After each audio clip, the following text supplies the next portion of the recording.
Hello, welcome for another The Rolistes Present. This one is dedicated to one of my very favorite thing in the world, London, my hometown, the place I choose to spend my life. Oh, wait a second, I'm twitching at the same time. I was watching on Twitch and I couldn't hear myself. Anyway, I found a bunch of sinners to discuss London today because none of my guests or myself realized it was Easter Sunday today when we picked the date. But there you go. Maybe you had a nice Easter day, or maybe you are about to have a lamb roast if you are in the US and it's 1 p.m. there. But Andrew, could you introduce yourself to the viewers and what are your London credentials? Okay, I'm Andy Peregrinne. I'm a freelance role-playing writer. Although my other main job is I work in the theatre in the West End of London, so I'm going. Wow. Off at the moment, obviously. I worked on Fall of London for Modiphius, Vampire 5 supplement, which was a load of fun to do. That's just released from Modiphius. And I also worked as the line developer for Victoriana, where we did the Smoke supplement, which was a London guide revising Scott Reimer's excellent work from there beforehand. And at the moment, my current project is line managing on the Dune project for Modiphius, which is awesome, and I wish I could talk more about it. Interesting. Maybe for another panel. Then we have someone who's coming back to us. It's always a pleasure to have you on the show. Please introduce yourself, Lynne. Hello, I'm Lynne Hady. I'm the Associate Editor for Call of Cthulhu. I'm also the line editor for the upcoming Rivers of London role-playing game. I too have worked on Victoriana. I edited the 3rd edition. And I've worked all over the place over the last years. And once upon a time I used to hate London, but I'm slowly learning to love it. Oh, I mean, yeah, you need to find your corner of London. You've got different places, and to each their own places, and you have very different experience of the city depending if you are a young student who wants to go out, or someone like me who's more now a father in a family, and you need to find somewhere quiet to enjoy life.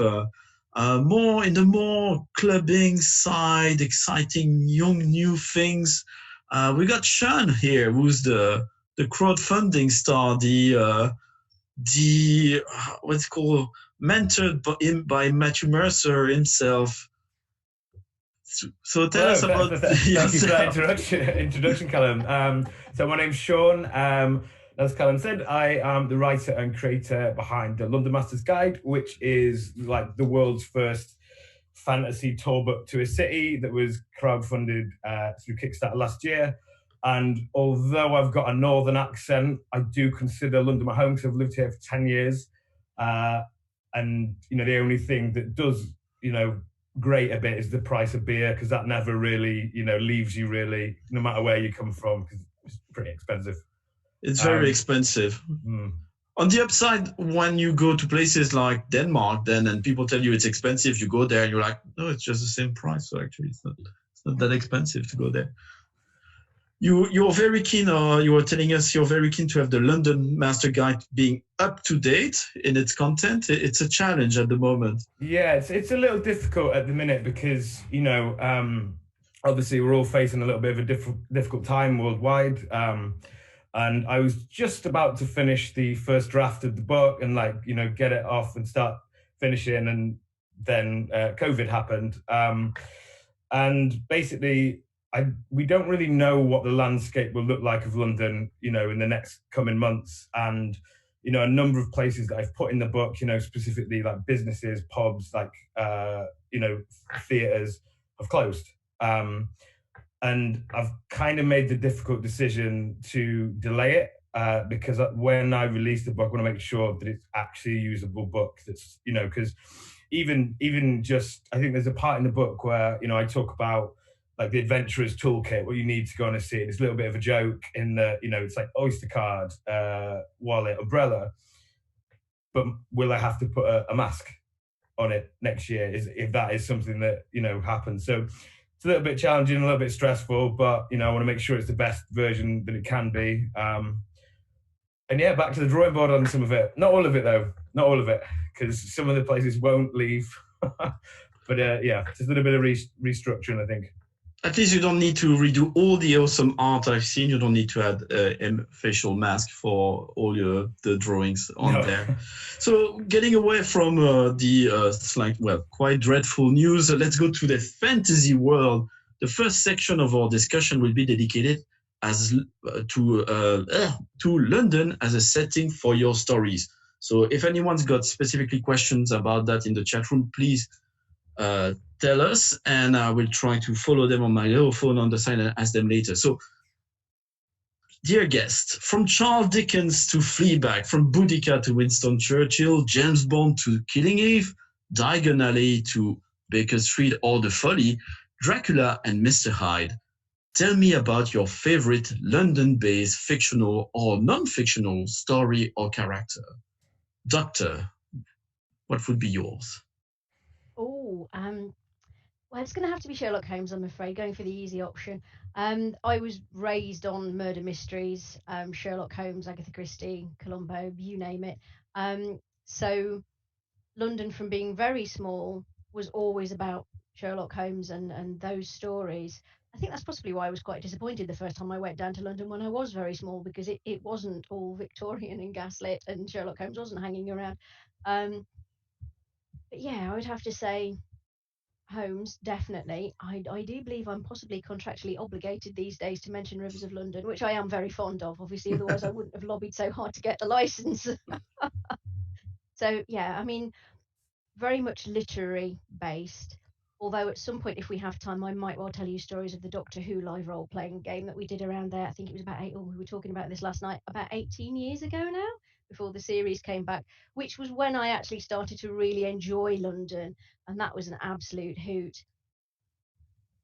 I was very proud when I took on studies at the University of Westminster, because my school was located at not Maryland Road. What's it called? Oh, my memory escapes me. But the station is Baker Street Station, so I would get off there each time. There's the big statue of Sherlock Holmes. You can go to Baker Street, the actual Baker Street, from there. And yeah, London for me was one cartoon which was very popular when I grew up as a child was Sherlock Hound, which was made by the Hayao Miyazaki before he did Studio Ghibli, My Neighbor Totoro, Spirited Away, and so on. And I just loved that character. I think it was very an inspirational figure of being smart and defeating the bad guys this way, not through violence most of the time.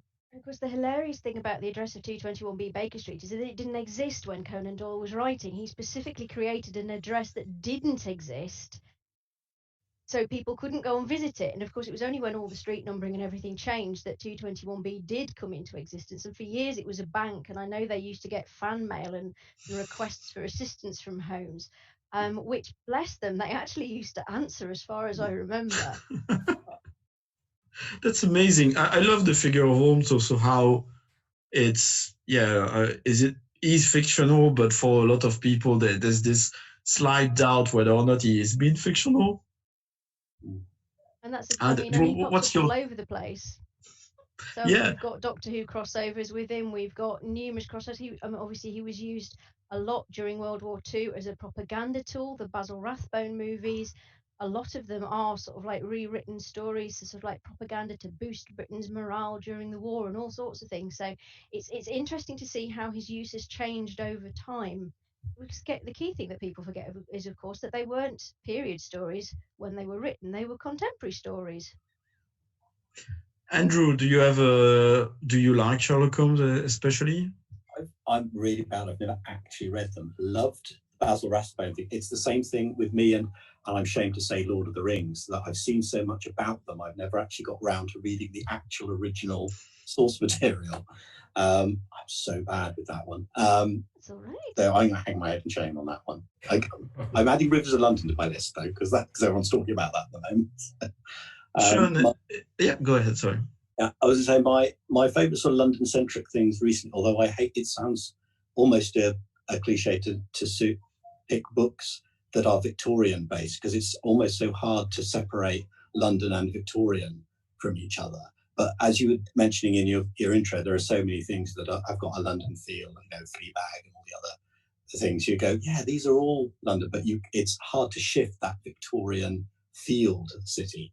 I think that mostly because they built so much stuff with the Empire. That was when they built all the stone buildings, and that's the bit that we've still kept. But one of my favourites, I have to say, is the Philip Pullman's Sally Lockhart series, which are mostly London-based, and she's a sort of detective thing. It's a sort of female detective novels, but she's just a really cool character. And they only sadly made the first two into films with Billy Piper playing the part, and then they stopped. Nice. Well, they got to book 3, which was my favourite. So that was really, as is always the case. The other ones I've been reading, not entirely London-centric, but they are set in London, is Mark Latham's Lazarus Gate series, which has got a sort of weird alternate realms, and it's got some really nasty and cool vampire things in it. And that's great to sort of secret all. It's coming back to that thing we often have with things like Sherlock Holmes, of the idea of the group of adventurers doing a thing, which makes it so good for role-playing things, because the setup, Sherlock Holmes, for instance, is such a player character. It's right, I've just decided I do adventures and there I go, and it's done for you. So the setting itself just always lends itself to these sort of things. And that's another one that does it so well. It's sadly very tough to find Victorian corners in London nowadays. No, and then you're blessed around the corner, suddenly you end up in a street. There's one at the north, just close to Shoreditch. There's one street I know they often use to film Victorian Christmas stories. It's just that one single street which is preserved, where sometime in the middle of the summer you go there and they will have white foam everywhere because they're shooting a Christmas scene. At least they did before CGI became more affordable. Sean, Victorian London and Sherlock Holmes, are these featured in the London Master Guide?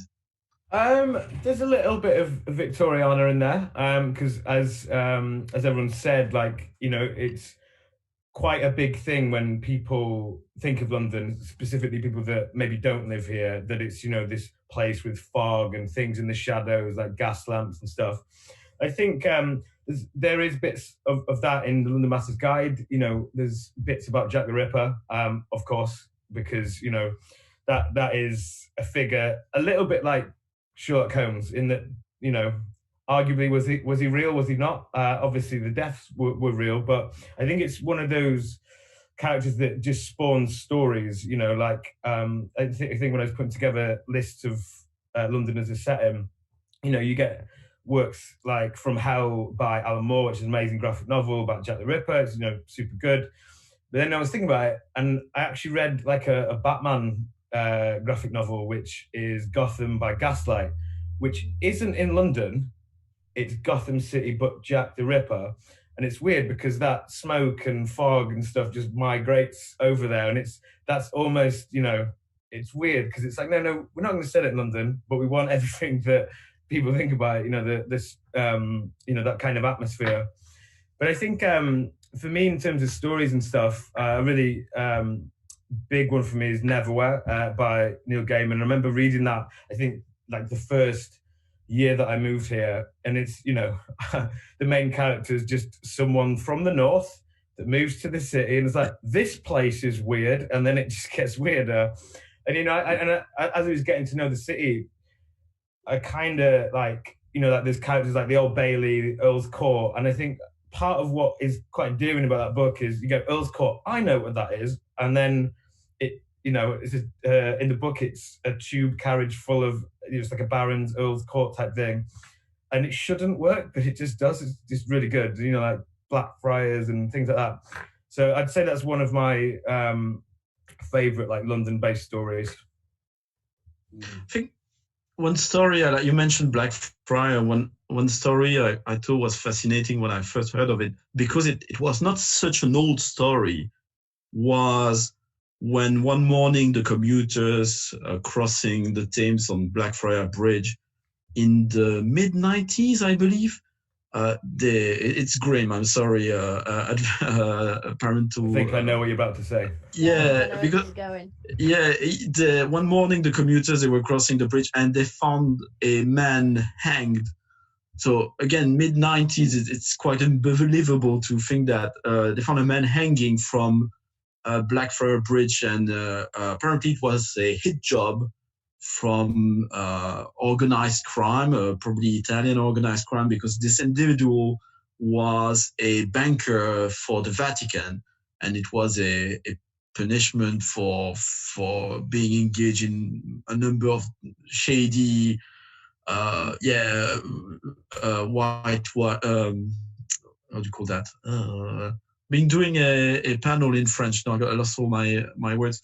He's been dealing with a lot of corruption stuff, allegedly, and they found him dead this morning, and they wanted to send out a message. And mid-90s, that's a bridge I take very often. When you hear stories of the Victorian ages and so on, you can imagine very grim things, but something that grim, that recently, I always thought it was quite fascinating. And people also, their stories, because of course it's Blackfriars, which means the black monk, the dark monk. So people go on with conspiracy theories about that. So quite a fascinating thing, I find.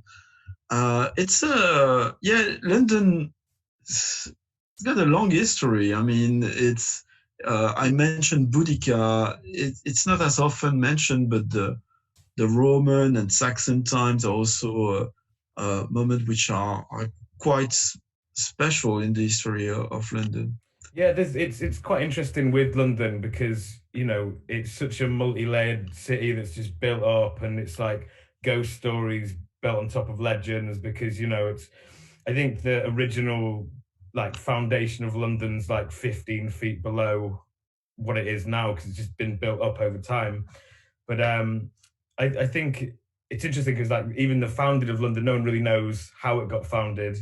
And there's a legend that it was a Roman called Brutus of Troy who defeated a giant to create the city. And even that's in its founding. So it's, it's almost, it started off with legends and myths and strange things that happen. And it's a very interesting place. Yeah, the Trojans got around a bit in terms of starting cities, because of course Rome is allegedly founded by Trojans and all that sort of all the descendants of Trojans. So it's they got about, didn't they? Get a move on. Yes, I think as well, there's an element with the city that it's grown in a way different to, I think, arguably any other city in the world, in that as it's got bigger, it's consumed the little villages that used to be around it. So I live in Finchley in North London. In the Victorian era, that was a village 10, 20 miles outside London. Now the city's grown out to that. And all these little districts and places used to be villages, and they've still kept some of their old character and some of their old feeling of, we are this district. So it's all these, I usually describe the city as a collection of villages linked by a common pollution. So it's that sort of, but it's because it was never built out as, right, this is the zone for this is the area for this is how this all fits together. It was never planned, and it's just consumed as it spread out. That when thinking back to Mortal Engines, that idea of London going around consuming other cities, it's just a very literal interpretation of what kind of the city does do, and I think why those books made so much sense at the time as well. And I think that the no planning is why it's an absolute nightmare to drive through, because some of those roads don't make sense. Yeah, but the hilarious thing was that they actually had the chance to turn it into a modern at the time city with beautiful street plans and everything. Christopher Wren, after the Great Fire of London, they had this amazing plan to actually go back and sort of start again from scratch and make it nice and sensible and pretty, and the locals were having absolutely none of it, which is why it's still got all those little weird crazy roads that but I think that's why people like it, because you go down a weird alleyway or a street and all the pubs. I think if it eventually, if it did become gridded, it'd lose so much of its character, I think. And I know it's annoying to drive through or get on a bus, and it takes so long just to travel 2 miles into the city. But Londoners are quite stubborn, aren't they? It's funny because at the same time it's not as granular as more continental cities where it's organic but of a very small scale. The streets and so on are very small. In London, the streets it's not great to drive around, but it's not either, you know, the little town center in most places, which is very pedestrian, that you can find it, let's say, in Italy.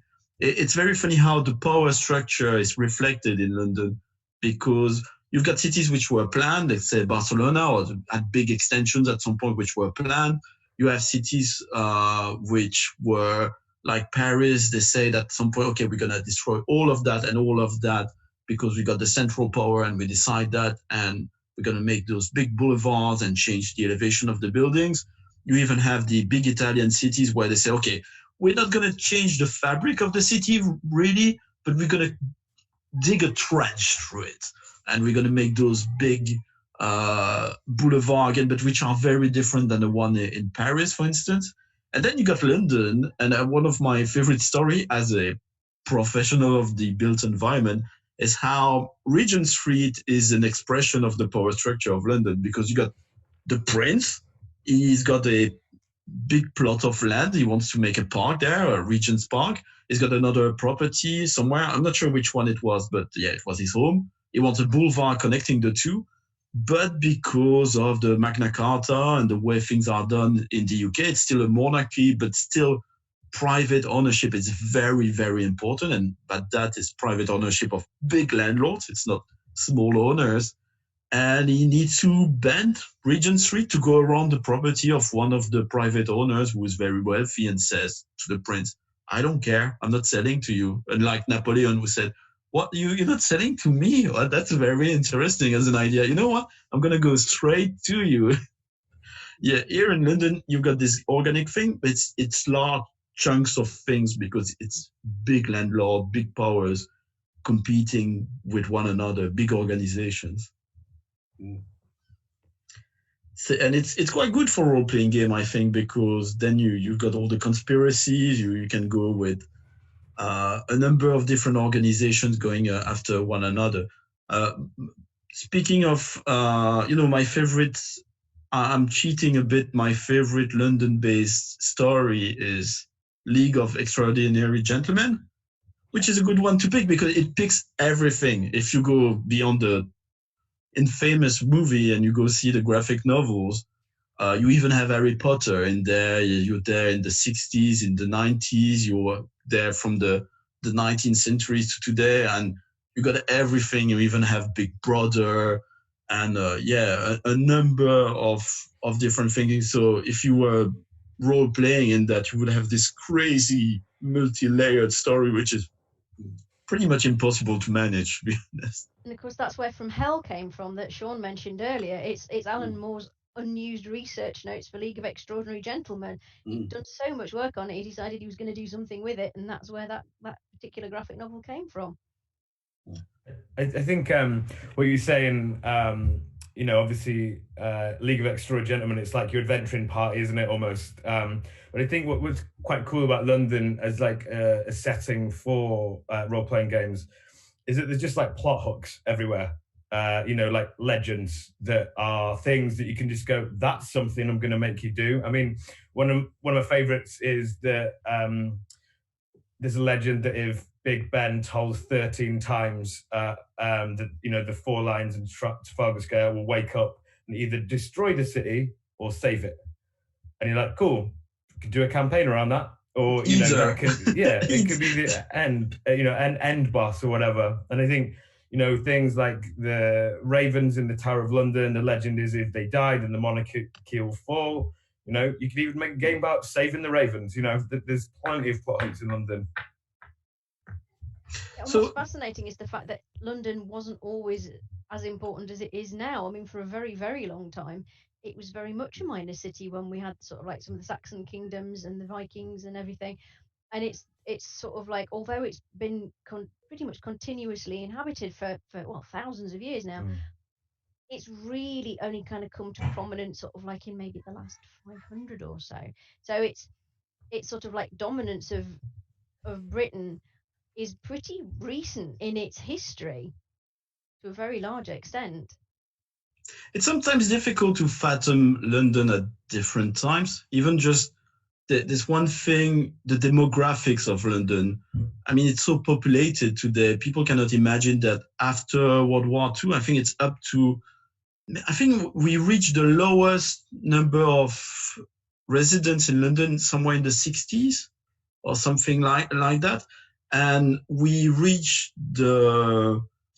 only passed the number of residents in London, I think it was in 2013 or maybe 12, that London managed to catch up to the number of inhabitants it had back in the 19th century, because it went through a big dip right after World War II for different reasons, because it was a swinging city and so on, but it was not a center of power as it used to be, or as it is now again today, to some extent at least. So I think some of that was also to do with I think there was a general drain on the countryside in around the early Victorian era, when the factories started coming in and people left the country to go and work in the factories, because it was unsurprisingly slightly better and the work wasn't seasonal.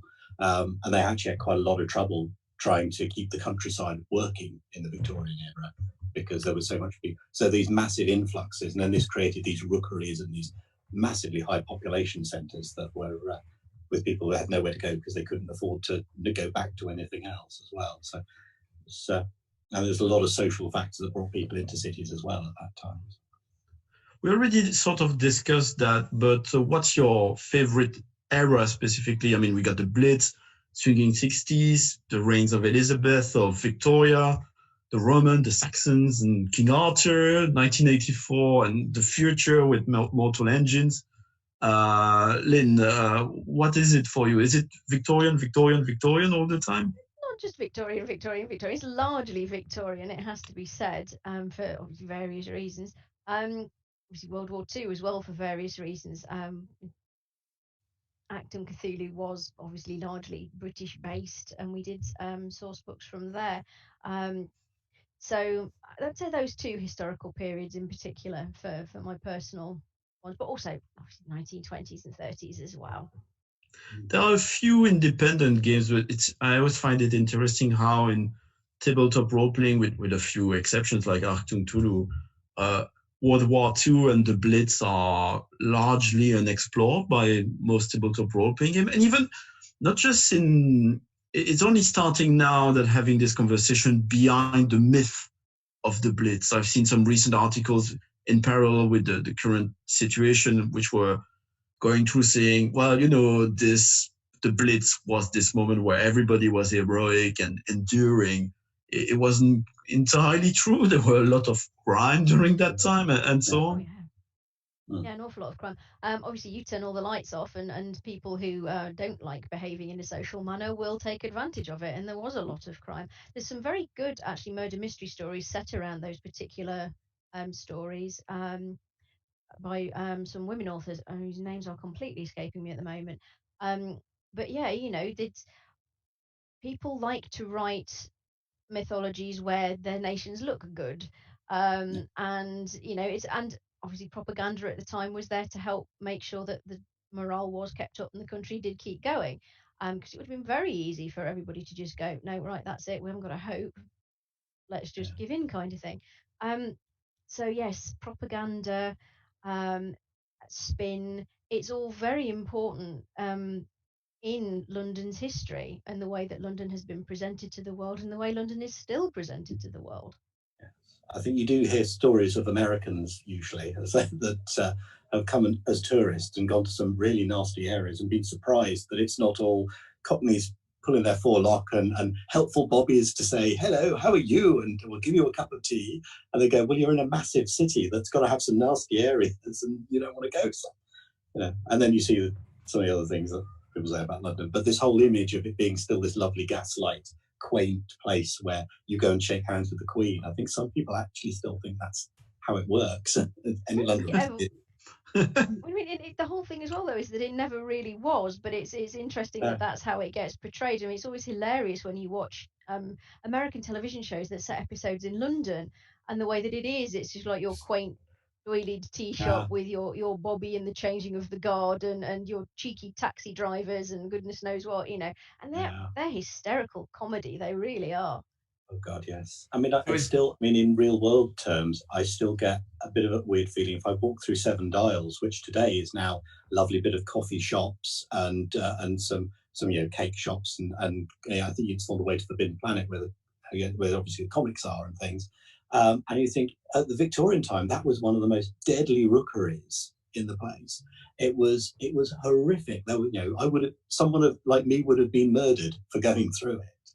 And just outside, and I think I do love telling visitors to my theatre, that apparently the Haymarket was the biggest place for prostitutes in the whole of the city. It was apparently extremely blatant when they were selling their wares out there, and that's outside this nice London West End theatre. And you think that's in the Victorian time, that's what the city was like for a lot of people. But, it doesn't equate to the rows of Starbucks that you see nowadays sometimes. Sean, you wanted to add something? Oh no, it's all right. It's all good. I was just going to make a point about when people come to London, and I think we've talked about this before, that it is like all these villages. People who aren't from the city are like, oh, cool, like I'm in London.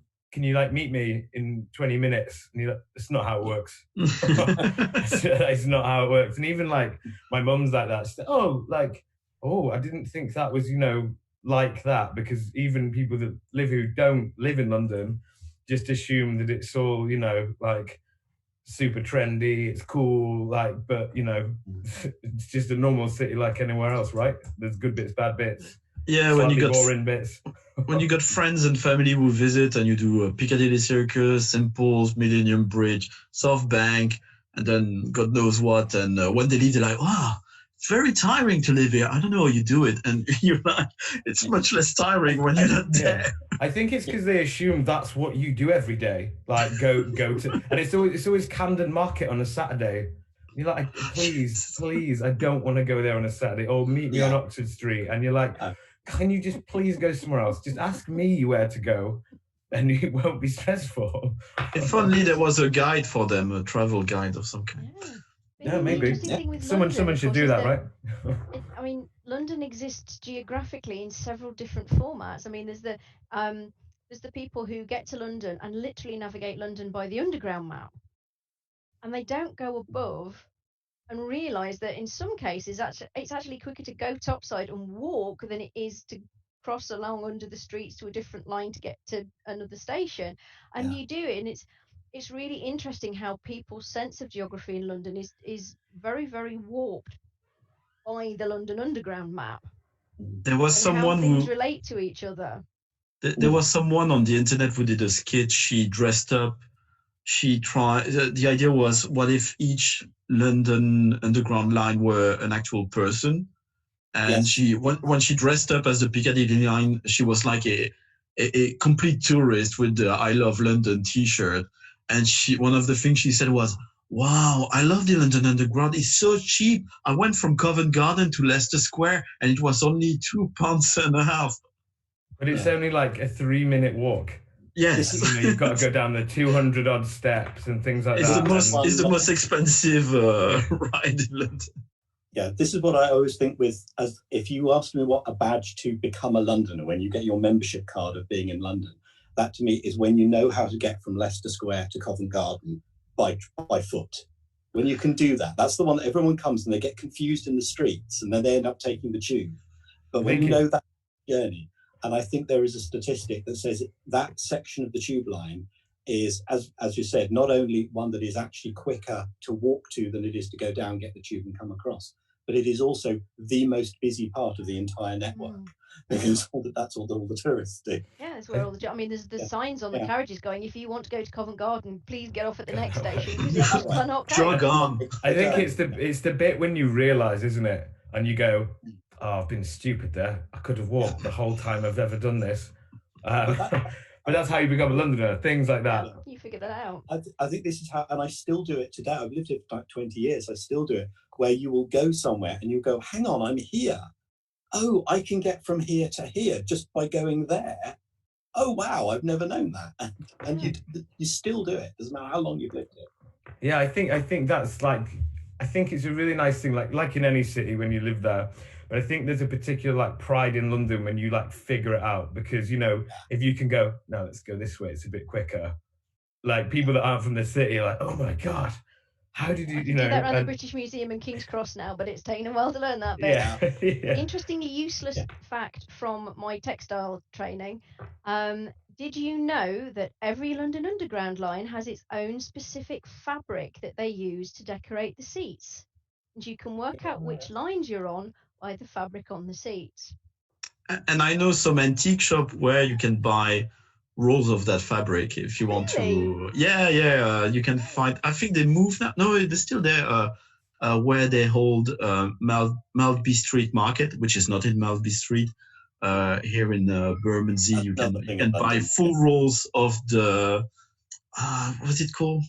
I don't remember. It's got a French name actually. This fabric. Yeah, those little things are the Oyster card. I think it's something which you're proud of as a Londoner. I technically don't use one anymore. I'm using my phone. But I remember a colleague of my wife. She lost her Oyster card so many times and asked her replacement so many times that Transport for London replied to her, actually, we cannot give you an Oyster card anymore. And allegedly, she turned to her colleagues asking, what am I going to do now? And one of her colleagues answered to her, you need to leave London now. Yes. I think with Oyster cards, like losing them, I think I read it's a couple of years ago, but it was like the amount of money on lost Oyster cards was something ridiculous, like millions and millions of pounds. Because, and I think, as you say, like people use them, maybe a little bit less now because you can use your bank card or your phone. But when I saw that fact, it's like, that's insane. I could go on and on Oyster card and just transport in London. One day I have an episode just about transport in London because it's my little hobby. Before we leave the eras, and we go into one or two of the questions from the chat room. Sean, when I asked you this question beforehand, you mentioned King Arthur and Elizabethan times. That's something we did not really discuss yet. Yeah, I think, I was going to say Victorian at some point, but then I was like, no, that's the easy answer. Like, have a little thing. Shakespeare is there in the corner, in the shadow, waiting to be mentioned. I'm about to. But basically, I really like the Elizabethan part, and partly because of Shakespeare stuff. But I think it was a really interesting time of the city because it was, Francis Drake going out on ships, bringing back new foods, new things, and the culture at the time is very arts based, and obviously Shakespeare, but it's the city at that point had started to get quite big. There's 200,000 people, which doesn't seem like a lot now, but in comparison, I think the second biggest city was Norwich, which had 15,000, which back in that time must have been pretty insane. But I think I do like the Elizabethan point because I think it was superstition and court intrigue and power of monarchs and stuff. And I think as a fantasy nerd, kind of my leaning. I think I'd say it's an untapped gold mine for role playing because we haven't seen much Elizabethan setting generally. There we go. You two. There's a task. But my favourite bit, because I was, there's a little bit about this in my book, and I mentioned plot hooks or characters or whatever. The city's full of them that you can use in games. But Queen Elizabeth had a advisor, and I'm just going to look at my notes to make sure I get this right. But had an advisor called Dr. John Dee, who was basically her astrologer, but he was also her master of occult and claimed to use black stone to speak to angels and things like that. And there's so many rumors about him, that he was he started the secret intelligence, and it was 2 zeros, which were meant to be eyes, and then 7, which was the alchemy number, which then Ian Fleming used as James Bond's call sign. And it's just really interesting. And I was he sounds like he needs to be an end boss, or he can give you a quest. He crops up a lot in Call of Cthulhu, usually as behind my ignorance. Various plots and things. My ignorance. When I said that, you all looked at me and went, well, he's the head of the premiere in the old classic Vampire Masquerade as well in London. So. Well, I guess often in Call of Cthulhu you find a book by what's his name? The wickedest. Crowley. No, the old yeah, you would find a book from John Dee with a preface by Aleister Crowley.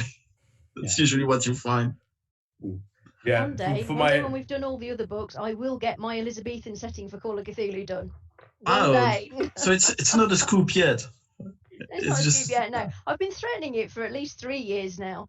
And one day I will get through enough of the stuff we've already got on to actually get it started.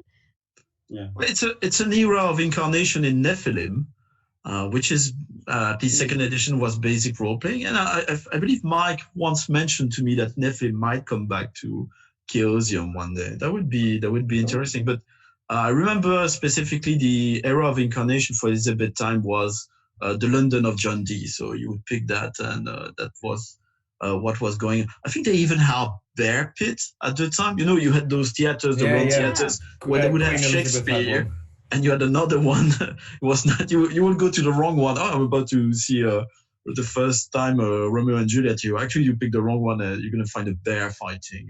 Yes.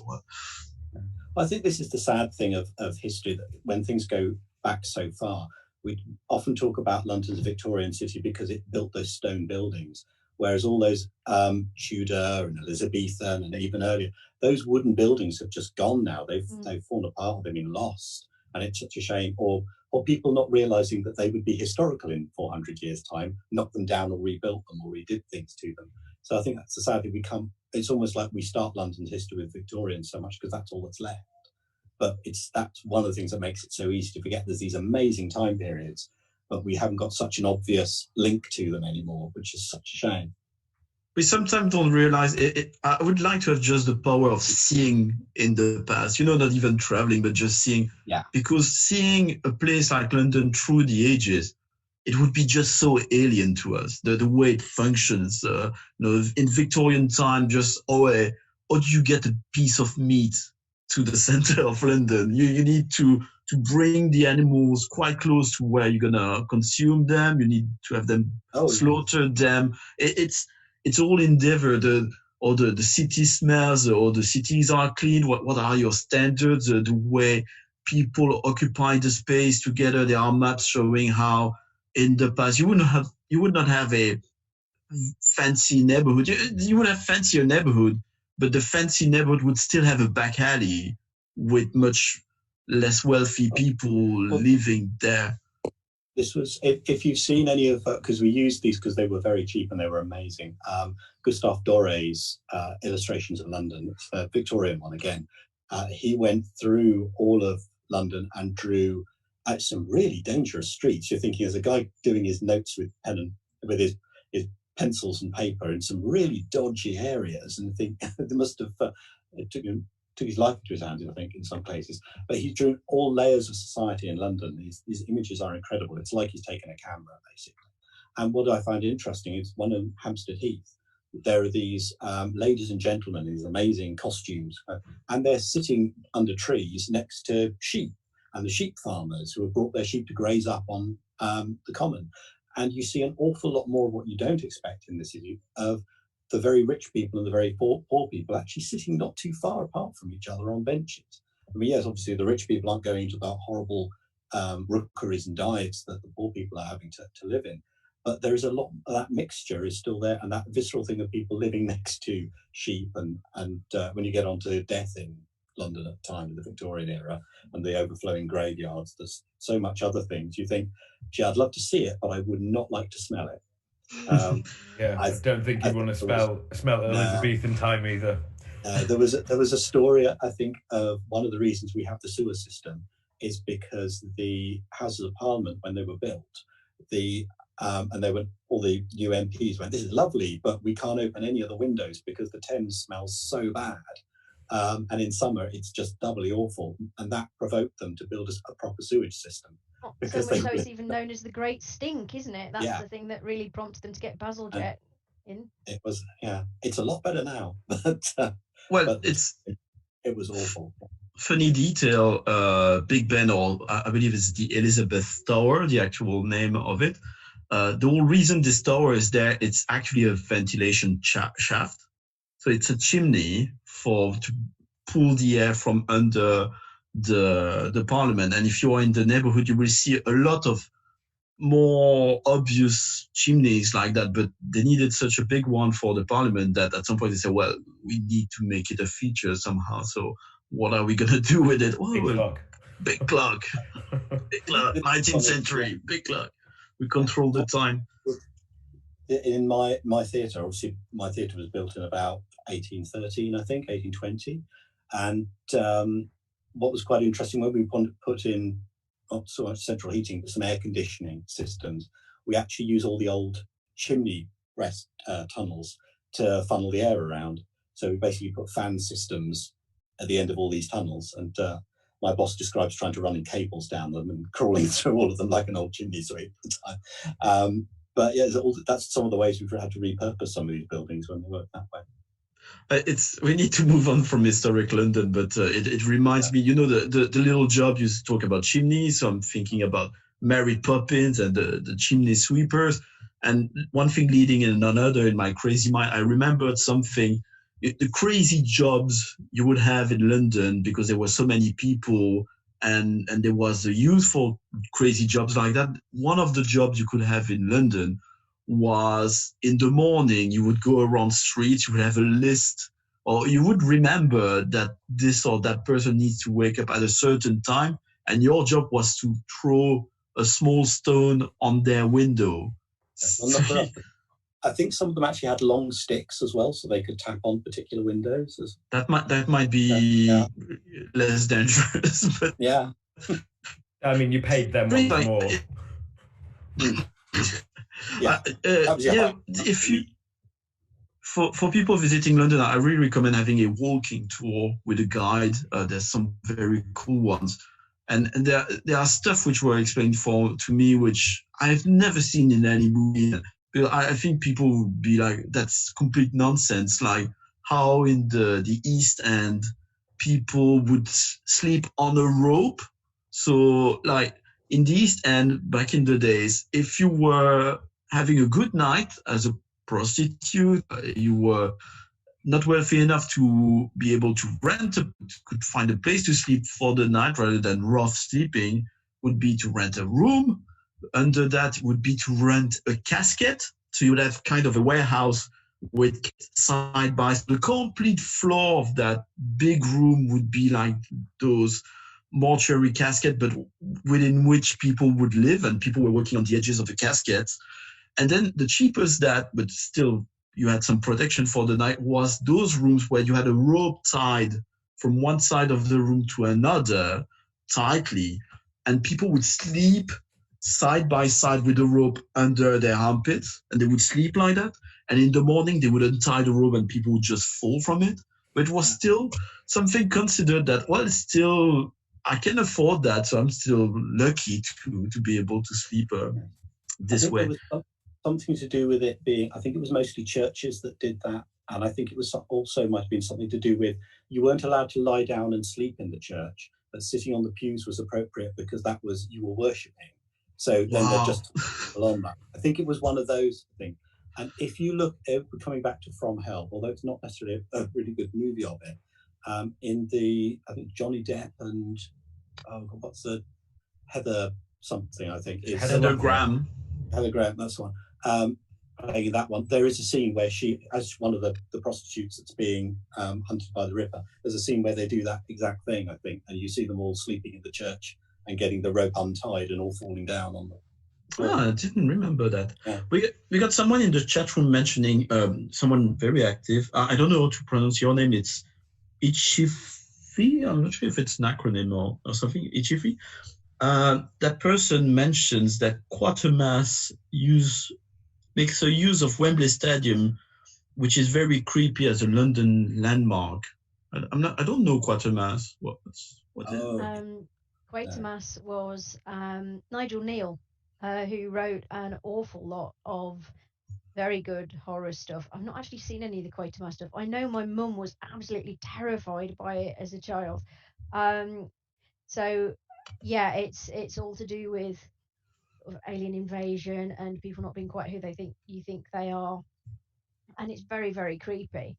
And a lot of old TV series made very good use of London locations to sort of build that sense of horror and alienation, particularly when they're filming around some of the newer builds that were put up after the World War II.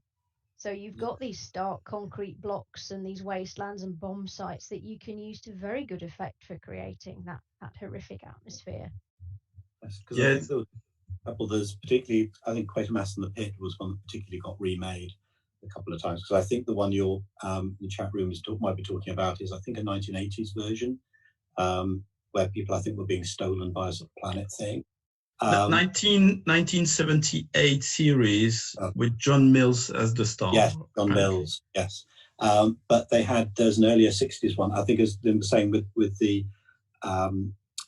with having so much bombed out that there were people were used to finding unexploded bombs. But there was this sense, a lot of these stories, what else might you uncover under there? And of course, in Quatermass and the Pit, they discover an alien spacecraft, basically, in it. And what is interesting is it's not, here's the aliens, they wake up and they're all long dead, but they have a legacy, and this is what made it so interesting, that then affects how people are today, and it starts creating all kinds of other problems outside it. But there were some really great, really spooky ones, and it comes back to this thing of, because I think it's like a Hobbs Lane station or something, and when Quatermass looks into the history, he discovers this is where the mystery has come from, or where the name of the streets come from. It's because people knew way back before the city was founded that there was something bad here, something was buried here, and it's got this mythology. So that they are absolutely great London stories. It's amazing sometimes what I know one of the remains of one of Shakespeare's real theater, not the one they rebuilt, but another one. You will find it in the basement of a very modern / contemporary building, and you need a special authorization to go there. It's only planks remaining, which are somewhat submerged in water, but somehow this very dreary, it's very wet and liquid and dark place is there in the basement of that modern building, because they had to for heritage and archaeological reason. But yeah, that's a very crazy thing to see. If you Google it, you probably can find videos of it. It's a really weird place. We way past time to go discuss finally London and tabletop role-playing games. Again, the chat room, if you have questions specific to that, please throw them away. But which London-centric tabletop RPG setting or supplement did you find the most interesting in your readings? Lynne, I believe you worked on plenty of them, or you corrected the grammar, or maybe you just they were written in hieroglyphs, so you translated them. Well, I haven't done one in hieroglyphs yet. That would be a bit of a nightmare. Although Peter Rabbit in hieroglyphs is absolutely hilarious. Oh gosh, it's there's been quite a few. Like I said, Victoriana. That was an entertaining read and interesting to work on, because obviously I got to work with Walt Chichinowski on that. He's going to kill me for mispronouncing his name again. But my notes say Cthulhu by Gaslight. Cthulhu by Gaslight, yeah. That was a book I got many moons ago, long before I was actually working for Chaosium, that I enjoyed reading, because it was, again, because you've got the fog, because you've got that sort of like historical setting, it's good for setting horror stories in. We were going to be doing a new version of that, which is mine to play with later this year. Already later this year. Oh, nice. Yeah. It's the next big thing. I've got a few more books I need to get sorted out and sort of like in further down the production line. And then yes, the big push for me this year is getting Gaslight sorted. Because we have that, and we have a big campaign that's in final stages of second playtest, which will follow up on it, which has been set in London actually, which were really good fun when we playtested the original version a few years ago. So yeah, I am looking forward to getting into Gaslight and being able to go and do some like a really London-centric book. Sean, have you ever played anything London-centric which was interesting? I feel that that's a little bit of a leading question there, Callum. As evidenced by all my questions are leading. Of course, that's your job, right? As evidenced by my lack of Cthulhu knowledge there, I've not played too many London-centric role-playing games, but one that I didn't think it'd be about London, but I played a game with Callum, which was Jason Statham's Big Vacation by Grant Howitt. And Jason was on holiday in London, and Callum did a marvellous job of being Jason Statham. But what's quite funny about it is that games usually set, like on holiday. But, I think, didn't we go to he took us to the Hackney dog tracks and we were in the Shard and skydiving off that. And yeah, I reused material from some episodes of MasterChef UK. So we ended up in the fishmonger hall with some food critics there, and Jason being the main guest. There's a chase with a duck boat down the Thames. It's just absolutely ridiculous. Oh. But it's great because, as a Londoner, I think, no matter if it's in a game like that or something that's, a little bit more defined, it's always just nice when you're like, I know what that is. Like, I think when you did the duck boat, we were like, yeah, it's just ridiculous. Well, this is the other thing. It's always annoying when you see London on television and people run usually from iconic areas to other iconic areas. It was like the Robert Downey Jr. Sherlock Holmes recently. You thought, hang on, how have you got from the Houses of Parliament to Tower Bridge with that in 10 minutes? Just by turning a corner? No, that's a good hour or two's walk, The worst for me is not even action sequence, but it's when people get out of the British Museum and say, hang on, I need to tell you about something. Cut, and they are in simple. And they're still doing the same conversation, but they're 2 miles away. And you're what did they do between? Did you just pause? So Andrew, we did not even mention vampires. Is Fall of London half decent? For to play in London, is it okay, or is it kind of so you would rather play in Chicago by night, or if you're French, Paris by night? Well, this is the thing I love about Vampire, and Vampire 5 as well does this well, is that it always really uses the setting. You can't play the same game in Chicago by night that you can in London by night, because those cities are different, have a different style, have a different type of character who's going to be there. I think that was one of the jobs we did very well with Fall of London, was to try and bring out the city without. It's mainly adventure, but we've got enough source material in there to work through it. I was just over the moon because they gave me my chapter and said social decadence and despair. Like, oh right, I can deal with that. That's great. That's all my favourite stuff in one place.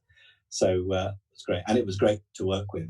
Dirt and all the other writers, fitted together really nicely, because there were a lot of them were Londoners themselves as well.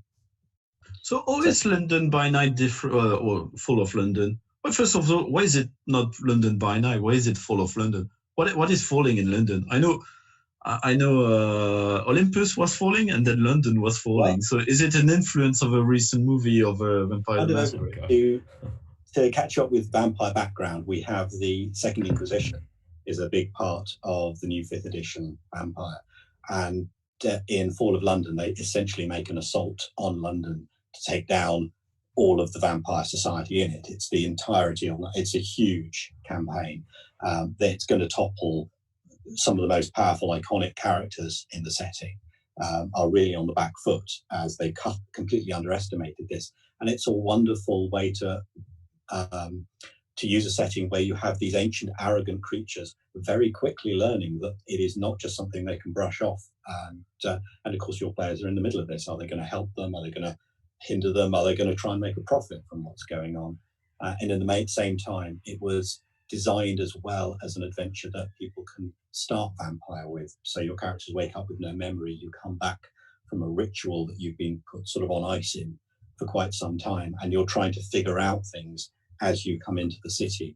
So it's designed to be able to pick up, start playing the game, and people new to so that new people could experience Vampire and London without having to know everything before they start, but also so experienced players could enjoy coming into this city and playing through an iconic moment in the recent history of the new background setting for it. So it was a lot of fun. There's a lot of variety. It was staged with, we've got social events, there are combat events, there are intrigue events. It's very nicely layered and put together. So the team did a really good job on it. I was very proud to be part of it. I don't want to spoil things too much, but at the same time, I might be confusing two things which are entirely different. But does that revolve around the cult of Mithras somehow? Yeah, your play. It's not giving away too much to say you've been involved in that in the start. That's why you're nice. And one of the places you start is coming back to this idea of places buried under the city. There is the Mithranium, the old original temple is still, the remains of it still exist, and in the same way as that theatre, stuck in the bottom of a building somewhere, and you can go and visit it. And of course, in our Fall of London adventure, there's another couple of layers underneath there where you've been resting and sleeping, and soon to wake up very hungry. And Ed's got some really nice things. It really uses the setting, and so we've taken some iconic places. I've got, in my section, you go and visit the Shard, because I noticed on the plans for the Shard, there's 2 floors that are just non-existent. They're just, now that they're the business offices of the people who own the building, or just a maintenance bay.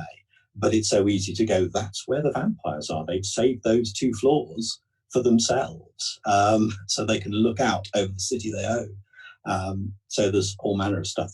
That London just always has these little holes and places that you can put so much adventure in. I'm sure they would disagree in Paris, but I find it much classier than the Louvre in Paris by night. It's in the Louvre that the prince is staying. Lynne, the cult of Mithras, is that showing up in Cthulhu sometimes? Not in Cthulhu. Obviously, it's a. I'm not going to say which book, but it does feature in one of the Rivers of London books, so it will be getting a mention. But I mean, it's one of these fascinating things in the way that, because we've got so much history, sometimes we treat it with almost contempt. Is the fact that for a very long time the Mithranium was discovered, and it actually spent years as the roof of an underground car park. They moved it out from where it was, plonked it on the roof of a car park, and left it there, concreted bits of it in. And then, of course, it was when the new building was developed on the site that the people developing the new building actually had it moved back and restored to its original position. And this is this weird thing sometimes with Britain and its history, is because there's so much of it, it occasionally does get treated quite contemptuously. It's like, oh God, not more Roman remains. Yeah, just bung it over there on the car park. It's fine. It'll be okay. Is it featured in the London Master Guide, Shane? It might be in the new revamp. We'll just see how all things go. But at least it's not going anywhere. Allegedly, it will still be open after all of this happen. Yeah. Fingers crossed. So, well, this is the nice thing about the city. You find it's that thing of there's always something new to discover.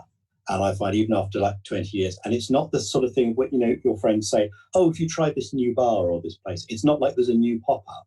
It's like this place has been there since 1826 and you just haven't found it yet. And your friends have been going there every weekend and then we just mentioned it to you. That's very common in this. I always find about living in the city, it's almost like you always pass on something like that to someone else and then they pass it on to someone else. And it must have just started with one person, just taking all these people to these cool places, because you could be like, oh, I found this place, but someone else showed you it.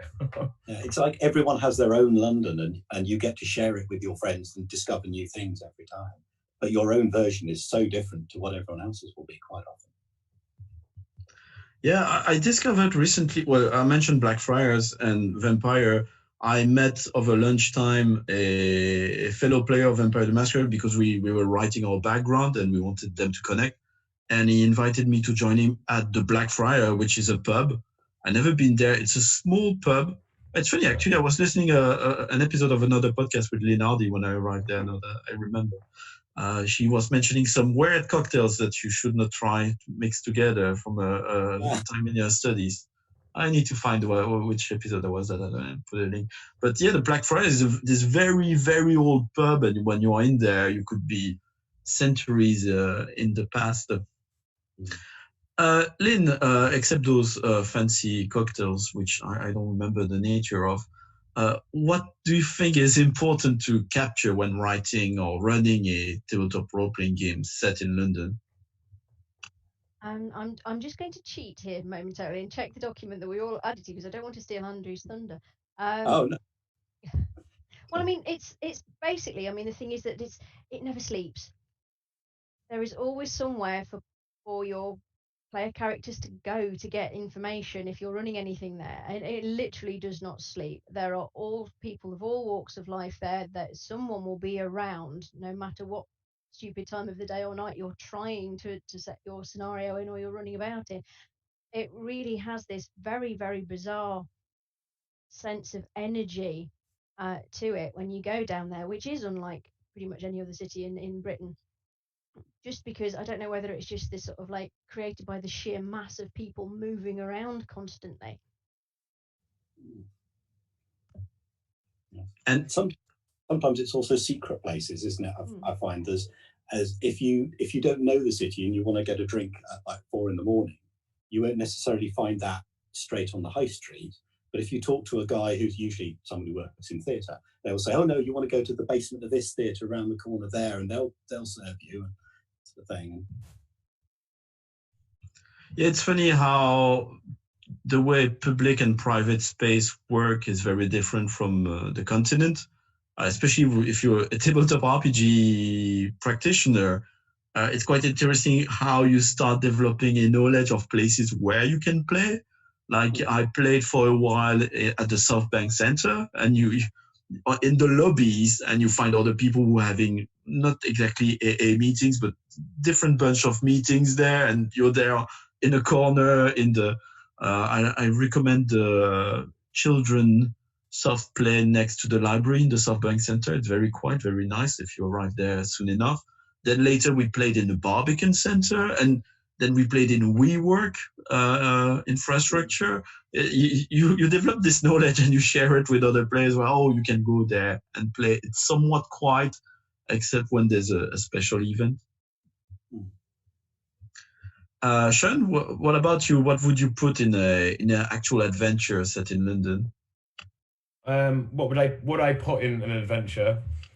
I don't know. I think we've talked about it a few times, but I really like the intrigue in London, that, you know, like cults, things like that, because, you know, we all like imagining that's there when you walk past. You know, if you see the little blue plaques talking about this happened in this house, you know, and like you mentioning the banker and Blackfriars Bridge, you know, you almost want to actually have that happen for real rather than hear vague things about it. So I think that'd be something that I'd like to play, you know, demons, corruption, things like that. But I think you mentioned a second about what I think is important to capture with writing about London, and that I think, you know, I've never made a game before, but I think what was quite important to capture with London, that it is its own character. And it's basically the biggest and most interesting NPC that you'll ever run. You know, it can be powerful, it can be helpful, it can be vindictive, it can be horrible. And I think that it's a very powerful tool for games, because you can shape that. And I don't think that many places can be as malleable. Yeah, because it doesn't have this grid like New York, so it's very close and personal the way you engage with London. You don't have that much space around you, and the contrasts of places can be very, very strong as well. I think what's something I would really include in London, but it's because it's my thing. It's a transport system, the underground, the buses, the taxi. I mean, it's immediately very iconic. And then you put the river in the middle with its different crossing, and you're already quite a bit of London in there. Side note, I just found which interview that was. I was listening when I arrived at Blackfriars. It was from JMS magazine. No, GMS, GAG. GMS magazine. There's an excellent interview with our dear Dr. Lynne Hady here. I really recommend, about verisimilitude versus realism when running a role-playing game. So yeah, but is there any verisimilitude you would apply to London, Lynne? You already answered, but well, I mean, people who've heard me doing it, I know I say this a lot in interviews, but it's true. You really don't have to look too hard to just find something interesting. That all you need to do is just give it the tiniest little twist, and it will do what you need it to do in terms of your story. And the lie is always easier to sell if it's rooted in truth. You can get away with absolute murder. And because of London's history, because of the number of people, the types of people, where they've come from, there is going to be something somewhere that will provide you with what you need for your game with only the tiniest little tweak to make it your thing and give it the flavor that you need. I'm actually considering running a game of Ghostbusters. I call it Ghostbusters LLP, which would be set in London. And my idea for sort of the main villain is the media, because it's a very old industry in London. I mean, we're talking the positive side, Sherlock Holmes and the Whitechapel murders or Jack the Ripper are kind of two faces of the same coin. I think when they're literal competing newspapers who would publish those stories facing one another, because you had this episodic nature of things being published in a newspaper, both Sherlock Holmes on one side and the actual stories. There's the tabloid dimension of London, and is it Fleet Street where most of them are based? Nice. Yeah, it's work in London is interesting. I find, if I was running Nephilim through different times and ages in London, I could show how work changed in London from the industrialist ages to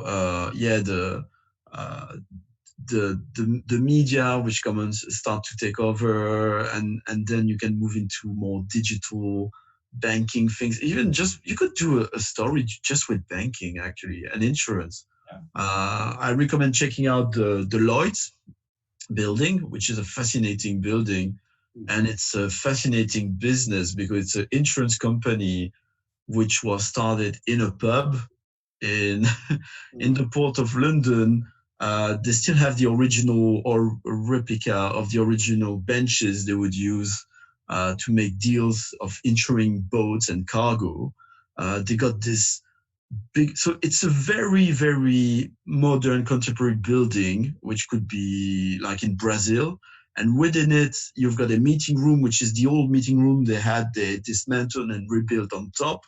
They got a bell from a French boat from the French Revolution. The boat flew France at the French Revolution. It was taken over by the Britons, and they ring the bell. And then you got the ledger of insurance, and in there you got the pages from when the Titanic sank. You're in this building, and it's crazy the amount of stuff which are going on there while being still a very financially important building.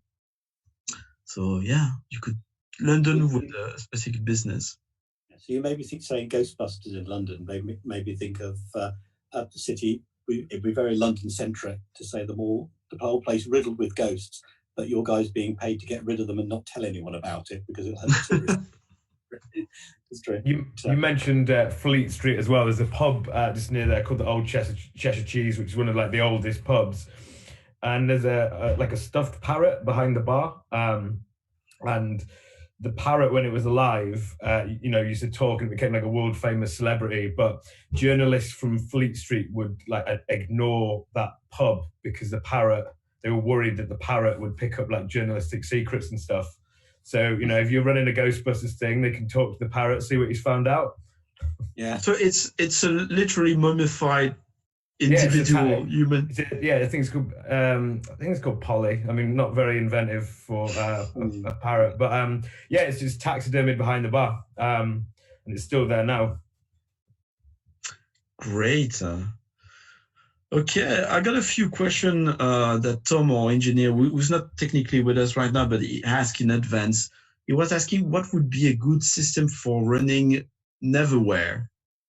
Maybe Rivers of London soon in your friendly local game store? Yes, yeah, they're not that dissimilar in many ways, in many respects. You certainly could, because we are aiming to pitch Rivers of London as a very fast and simple system for newcomers to gaming who might be coming into it because they've read the books and are interested in it.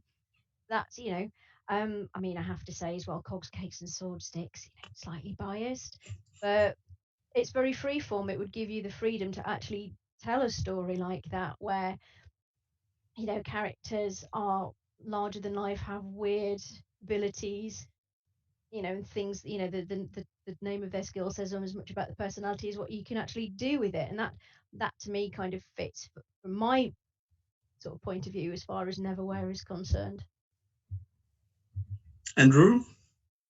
I'm sort of a big believer in you can make both systems fit if you tweak them a bit. But to a certain degree, it depends what London you want to play. So there are so many different ways. Things like Fate would work great if you wanted to give each aspects of cities, of areas and districts to people. But also anything that lets you just explore the place would be great. Savage Worlds, World of Darkness. Even D&D would get you around the city, and that's where the interesting part would be, I would say.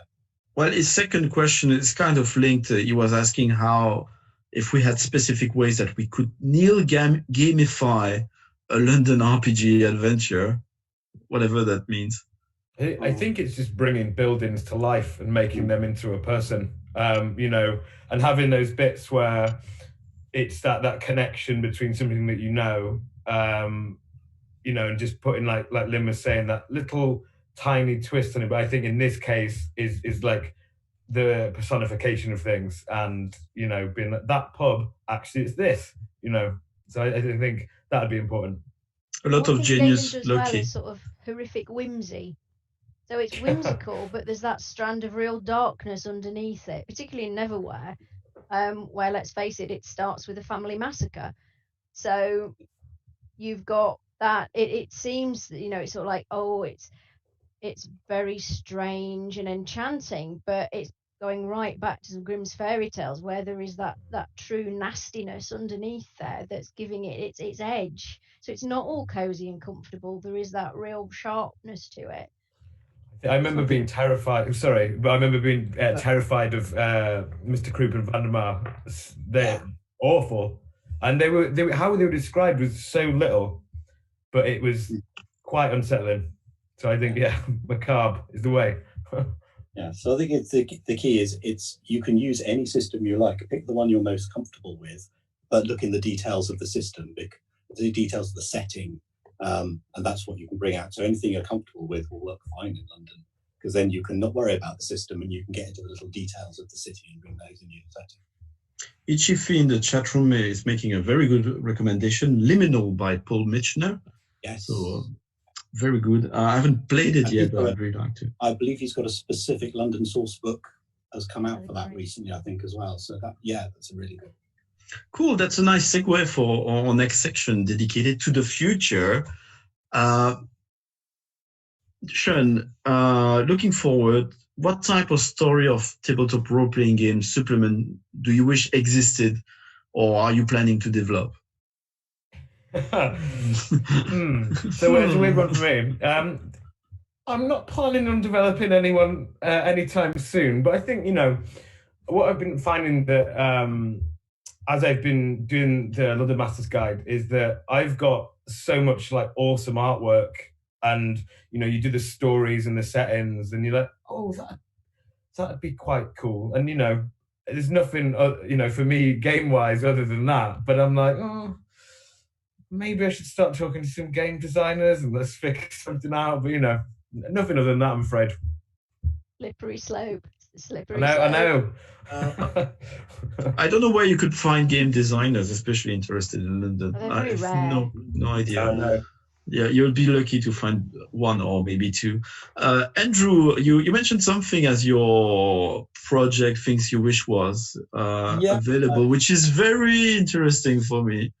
Well, I was thinking it's because seeing these ideas of YouTube comedy things with the tube lines as people. I've been thinking for a while.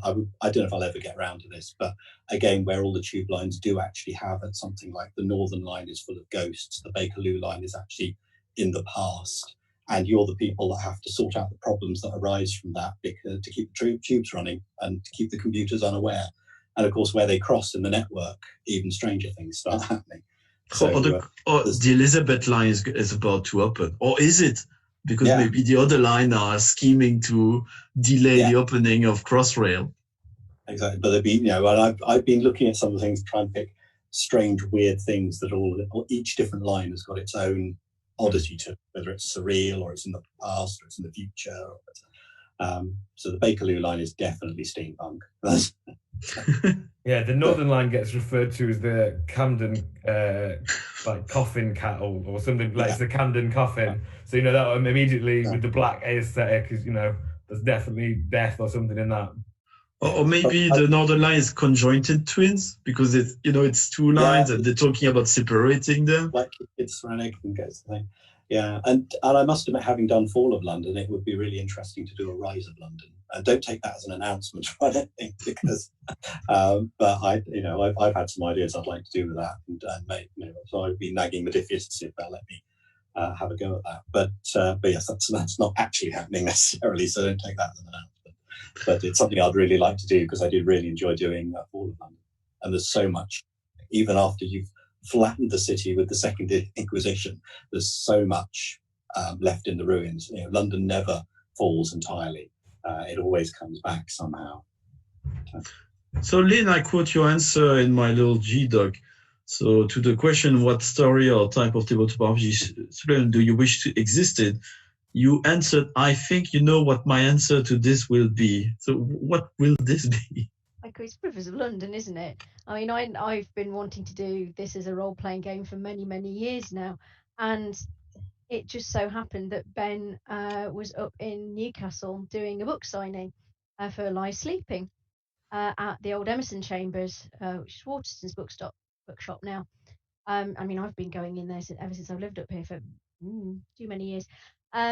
So I very cheekily I got myself there nice and early to make sure I was at the front of the queue. I had my business cards and everything ready, and I walked up to him, asked him to sign my book. He said, have you ever fancied having a role-playing game based on this? And he nearly had my hand off because it's something that Ben's been thinking about a long time. He's a gamer.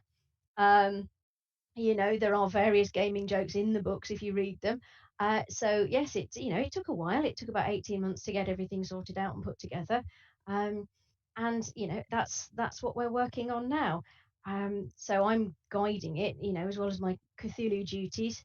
And the other one, obviously, I want to see is Cthulhu by Gaslight, because it's a great setting for Call of Cthulhu. So he said those two are going to keep me out of mischief rather for quite a long time this year. I'm looking forward to seeing both of them actually. It's Rivers of London. I heard of it. I've seen a lot of people reading it on the tube. That's a good advertisement for your book when you see people holding them in the tube. But I not read them, but I'm listening to the Audible version, which is absolutely excellent. The main actor is Mr. Holbrook Smith, I think. Oh, it's Cobner. Cobner. I can't remember his surname. I'm terrible with names. But I know I can't listen to audiobooks because I'm not an auditory learner. I tend to tune them out. But I know the number of people who said that he's superb doing the books. So I'm going to have to try and make an effort for those. I've almost finished the second book.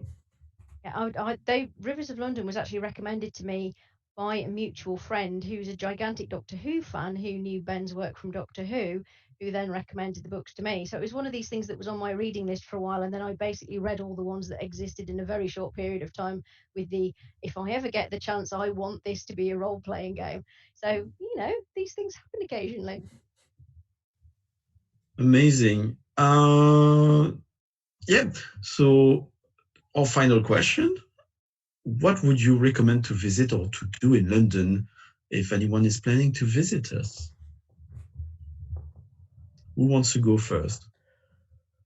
I mean, I could go on for a while with this one, but you'll have to wait till the book's out for me to go on more. But as we're coming clean, I need to make clear the reason this panel exists is to promote London Master Guide in part. But I don't like to make straight promotions, so I made up a panel around it. Thanks, everyone. No, I'd say, there's so many different things to do in London. You could be here all day listening to stuff. But I think one of my favourite places in London is St. Paul's. And not just going in St. Paul's. At the very top of St. Paul's, there's something called the Whispering Gallery. And basically what it is it's at the top of the dome after you go up all the flight of stairs. it's like the curvature of the dome, and you can sit on the other side of the room and whisper, and the person, it'll go around, and you it's like 30 meters away or something, so you can pass like whispers around, and it's quite strange, but it's quite cool because it's one of those things that shouldn't. Is that real? Should it work? But I think that's a really good like thing to go and check out, because I think that inspired quite a lot of others around there, and it was completely by accident. The chat room is complaining that we had to wait till the end of the episode to finally have a Doctor Who reference. I mean, there's just so many things. We could talk about Charles Dickens as well. There's too much stuff in London. Huh? I do have with a name I was really pleased with, but I have written a Doctor Who adventure that hopefully may be on the list for Cubicle 7 at some point. So there may be that set in London with buried secrets and things. So there may be some more on that. So, but I don't know where they are with that one. Don't treat that as an announcement. There's not many. I don't know what you call that. Police box remaining in London. I think I've seen one. If you know the right place to go, in Earl's Court. Yeah. There was one sitting there. I don't know if it ever used to be a real one or if it's somehow left there for Doctor Who. But I don't know how many of them there were in the first place, to be honest. I don't know how common they were originally, but we used the one at Earl's Court for the Doctor Who LARP that we did 18 years ago. We all started off there and then split off in different directions and had Autons and Cybermen. We didn't do Daleks in London because the Dalek was heavy and you needed a very flat surface for it. It was flat pack. We could have taken it, but you know. Yeah. I do remember a couple of guys taking a Dalek to a convention, but they got out of one of their fairs because one of them stayed in the Dalek. And nobody questioned if anyone was in that when they were taking it on the train, apparently. So, Andrew, besides that, what would be the place you recommend to visit or the things to do in London? Again, it's like the same. There is so much to keep you occupied. I've done plenty of times. I've taken people for little tours around my theatre when they've come to visit, because there is so much. There's little bits and pieces in the theatre where you can see how they built the roof and things. It's a gorgeous building. There's so much history to that. But my general one is cheaper and possibly slightly romantic. Is I always tell people to go and cross Waterloo Bridge at night. It's on the end of it takes you from the end of the Strand to Waterloo Station, and it's quite a long bridge and it's a very open one. And when you cross that, you can see most of the South Bank. You can see the London Eye. You can see loads of the buildings lit up, and I think it's one of the best views in London that you can do from ground level. It of course doesn't cost you anything. You just walk across the bridge. People are doing that all the time, and it's a wide enough payment to stop and look. But if you want a romantic walk in London, it's one of my favourites. So Waterloo Bridge, it's double, right? You can be on the side of South Bank Centre or on the side of the Parliament and the London Eye. So you need to. Yeah. Which side? The one I'm thinking of is just the one road that goes over the whole thing. So you can go. It's the Parliament side. Yeah, I think, and it's the one that, the iconic shot of the Daleks rolling into London is over Westminster Bridge. But you can go from any. I think you'll get the similar view from pretty much any bridge of London if you cross over. So, say Westminster Bridge gives you the House of Parliament, Waterloo ones, some of the South Bank. But cross one, because it's interesting to see the size of the Thames and see that river that cuts through the city. Ideally do it in summer because it gets very cold. But yeah, it's still, with the city lit up around you, it's one of the best views, I think. And while you are there, you can say a prayer to Mama Thames. This is true. Lynne, what are your recommendations? The area around UCL, so just up from King's Cross, basically. So you've got the Petrie Museum, which is free and awesome. It's a very old-fashioned little museum tucked into UCL. And they don't mind strange people going in, sitting on the floor and translating the Stele in the middle of the school holidays, which was great fun.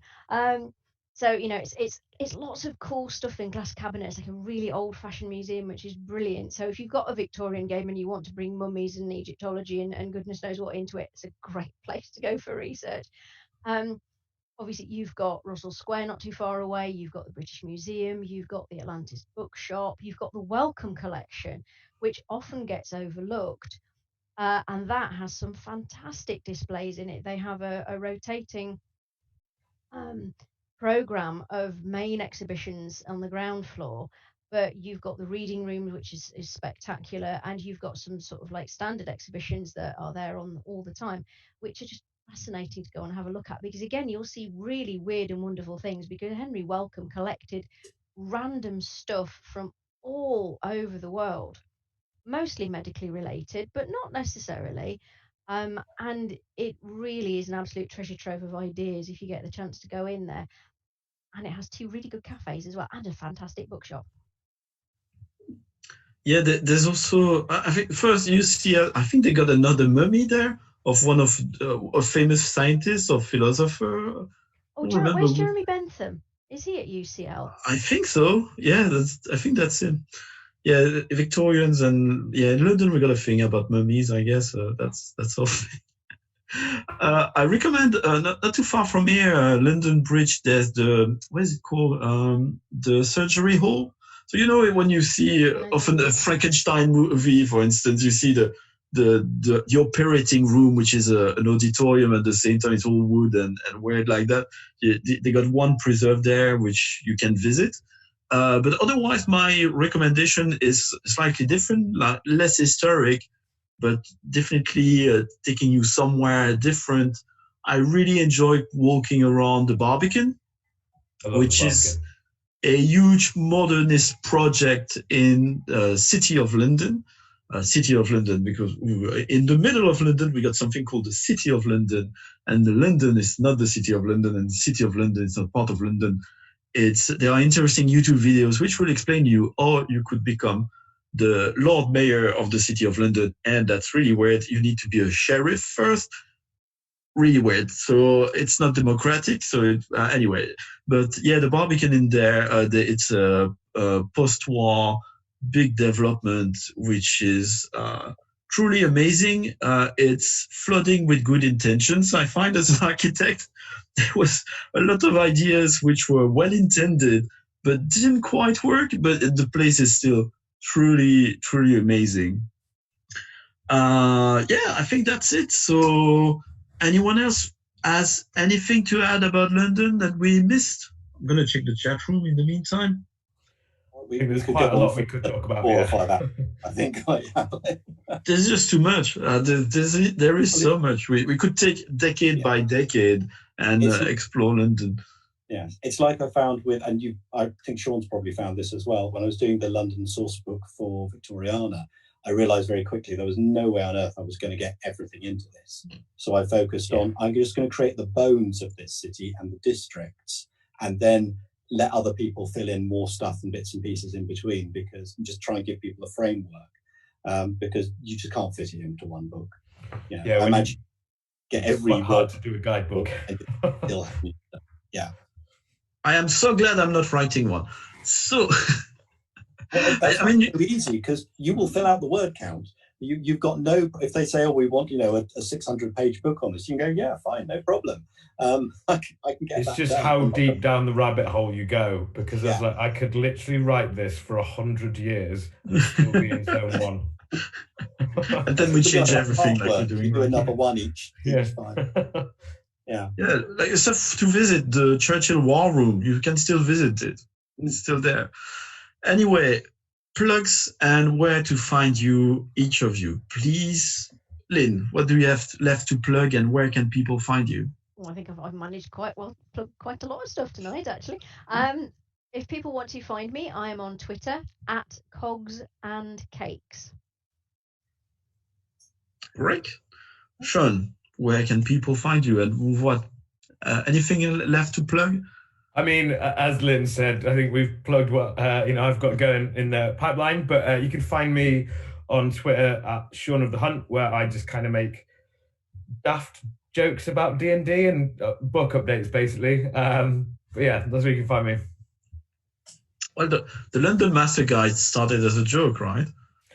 Yeah, it's kind of an annoying habit I have. I like making puns, and then I was like, oh, that's a thing. And here we are. Yeah. Andrew. Yeah.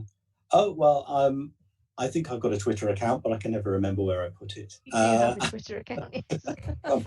I'm really useless at updating those things. I do some gaming stuff as Corone Design, but usually my work's all over the place, with mostly with Modiphius at the moment, with Fall of London. Check it out, very worth. And Dune is going to be amazing. I'm so blown away by everything I've seen for what my writers and people have come up with.